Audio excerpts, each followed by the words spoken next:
Hello बच्चों, ये प्रश्न को देखते हैं। तो प्रश्न में दे रखा है एक्टिनाइड श्रेणी में 14 तत्व होते हैं, निम्न में से कौन सा तत्व इस श्रेणी से संबंधित नहीं है। यहाँ 4 विकल्प दे रखा है। पहला हमें क्या दे रखा है, यूरेनियम। बी क्या दे रखा है, एनपी नेपट्यूनियम का। और सी क्या दे रखा है, टीएम थैलियम। और जो डी क्या दे रखा है, ये हमें दे रखा है एफएम फर्नियम का, यानी कि एफएम। आइए मुख्य अवधारणा की चर्चा करते हैं। मुख्य अवधारणा। तो प्रश्न में क्या दे रखा है कि एक्टिनाइड श्रेणी में 14 तत्व होते हैं, निम्न में से कौन सा इस तत्व के इस श्रेणी से संबंधित नहीं है। तो अगर हम बात करते हैं एक्टिनाइड श्रेणी की, तो ये हमारा क्या होता है, लेंथेनाइड के ठीक नीचे उपस्थित होता है। एक्टिनाइड श्रेणी, इसमें क्या होता है, ये 5x कक्षक में 5f कक्षक में इलेक्ट्रॉन प्रवेश करते हैं। और इसमें क्या होता है, इसमें हमने क्या देखा था, इसमें कुल 14 तत्व होते हैं, कुल 14 तत्व हैं। और परमाणु क्रमांक हमारे क्या होते हैं, 91 से 103 तक के तत्व होते हैं। तो यहाँ पे अगर हम देखें, जो हमारा दे रखा है 4 विकल्प, तो यानी कि जो हमारा यू दे रखा है, इसका हमारा परमाणु क्रमांक देखे तो 92 है।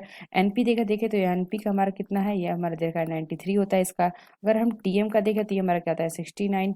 अगर हम देखें एफएम का, तो ये हमारा कितना होता है 100। तो यहाँ पे हमने क्या देखा, एक्टिनाइड श्रेणी में क्या होता है, परमाणु क्रमांक 91 से लेकर के 103 तक के तत्व आते हैं। तो यहाँ पे अगर हम देखें तो जो हमारा यू है, यानी कि ये इसका 92 है, यानी कि ये भी हमारा क्या होगा, एक्टिनाइड का तत्व होगा। ये हमारा 93 यानी कि ये भी हमारा तत्व हो गया एक्टिनाइड का होगा। जो हमें 100 दे रखा है, यानी कि इसमें भी क्या आएगा, इसके बीच का तत्व है, यानी कि ये भी हमारा एक्टिनाइड का श्रेणी का तत्व है। तो जो हमारा टीएम दे रखा है, ये हमारा क्या होता है, एक्टिनाइड का तत्व नहीं है। यानी जो सही विकल्प होगा, ये हमारा क्या हो जाएगा, ऑप्शन सी।